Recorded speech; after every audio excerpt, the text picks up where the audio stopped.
What's going on, everyone? Jeremy here from The Quartering, and a bit of a Johnny Depp update. Yesterday I talked about his big win, which I'll recap in today's video, but it already looks like he's been replaced. Now, who is replacing him in Fantastic Beasts? Well, we'll discuss that.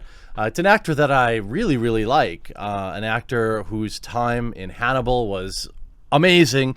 Please, somebody bring back Hannibal. Even his movie, what was it, Polar? It was kind of cheesy action film, but I really liked it. And let's take a look. So, according to Deadline, Mads Mikkelsen is in talks to replace Johnny Depp in Fantastic Beasts. Exclusive puts Mads Mikkelsen atop the list of actors being considered to replace Johnny Depp in the David Yates-directed Fantastic Beasts 3, the third installment of the Harry Potter spin-off based on the J.K. Rowling fantasy franchise. Wow, keyword stuff much. Here's the thing. You can't hate on Mads Mikkelsen for just taking a job opportunity. It is what it is. Ultimately, if we remember, Johnny was fired, but will earn $10 million for filming a single scene. Of course, after Johnny Depp may have exited Fantastic Beasts franchise, but shall be compensated in full, or so say media reports. According to the latest media report, The Hollywood Reporter, actor Johnny Depp, who was asked to resign, is getting $10 million. Technically speaking, Depp was not fired by Warner Brothers, but asked to resign, so it's unclear if the situation would have been different if Depp had been fired. However, for now, the report suggests that Depp will be paid over $10 million despite not being in the film. Now, that is a sweetheart deal. That is the type of deal that I would love to take, getting paid $10 million to not work. That's pretty good. Again, now Mads Mikkelsen, so sources say he is Yates' choice to play Grindelwald, and he's in early talks. The aim is to keep on track a picture that recently moved its original November 12, 2021 release date to summer of 2022. The cast is led by Eddie Redmayne and Jude Law are already filming. Depp was asked by Warner Brothers to withdraw from the role after he came out on the losing end of an ugly legal battle he waged against a British tabloid for libeling him and describing him as something terrible in articles that covered his tempestuous marriage to the Aquaman 2 star. The judge sided with the newspaper. Depp reportedly was asked to leave after only filming one day. But I thought this was pretty good. I want to bring this up quick.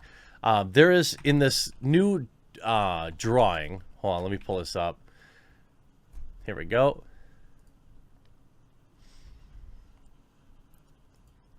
Now, there is 921,000 people demanding the removal of Johnny's ex, but this is what I really want to show you.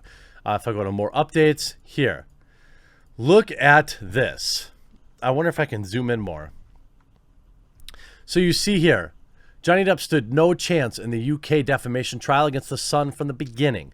Justice Nicol was a lawyer championing for freedom of press for the Times, which is owned by Rupert Murdoch, who employs his son. The judge's son works with the defendant Dan Wootton. This, combined with the other connections between the judge and AH, set Johnny Depp up to fail from the very beginning. That's why AH was so smug throughout the proceedings. She knew the whole time that she had it in the bag.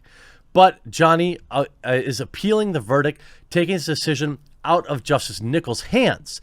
AH may be laughing out the other side of her butt when the appeal comes down in Johnny's favor.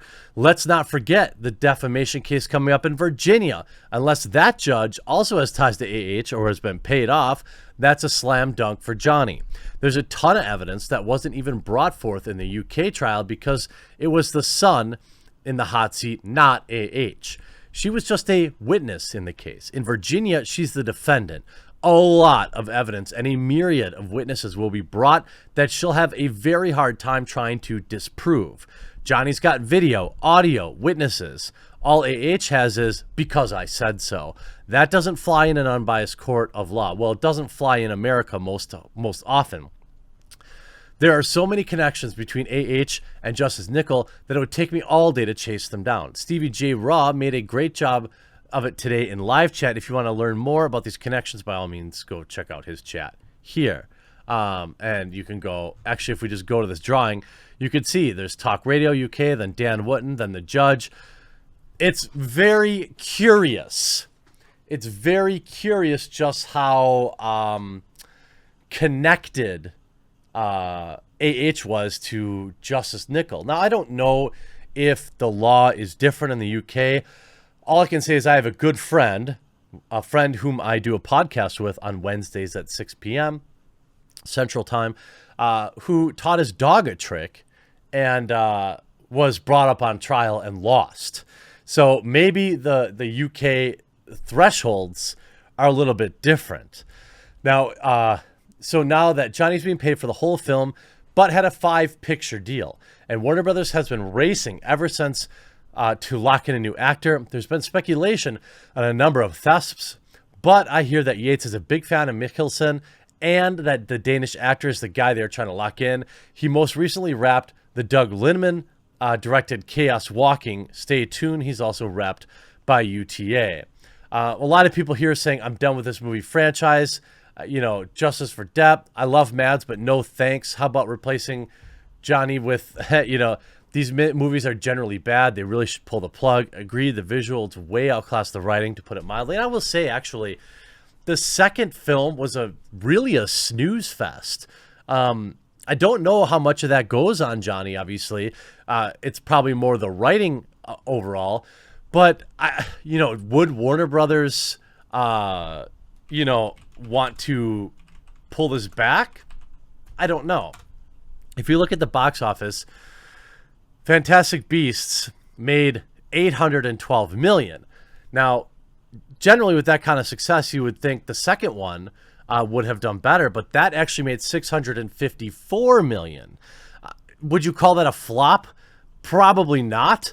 They say ultimately it turned a profit at the box office, but it's essentially the first real misstep in the lucrative Wizarding World franchise. I mean, it's crazy to me that you would see a movie like this make $654 million and not make any money.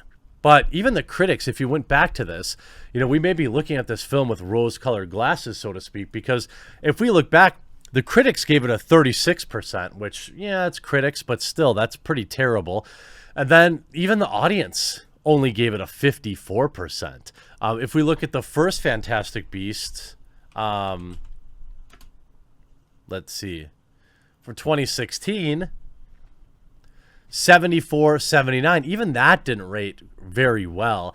I thought the franchise was kind of bizarre. I mean, they're good movies. They don't really feel like, Harry Potter-esque. They just feel like kind of this thing that you watch and is okay as a popcorn film, but you don't really care about any of the characters. There's 2 characters in the second film where they have like this romance going between a witch and his sidekick. Remember that?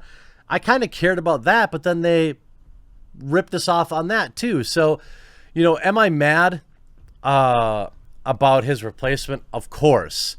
Is that Mads' fault? No. And I do think Mads Mikkelsen would do great. Ideally,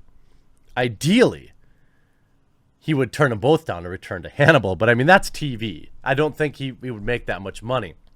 But as a silver lining, there is, by the end of today, going to be 1 million signatures demanding the removal of AH from Aquaman 2. And I don't think Warner Brothers can ignore that for long. I hope you enjoyed this video. We'll talk to you again real soon.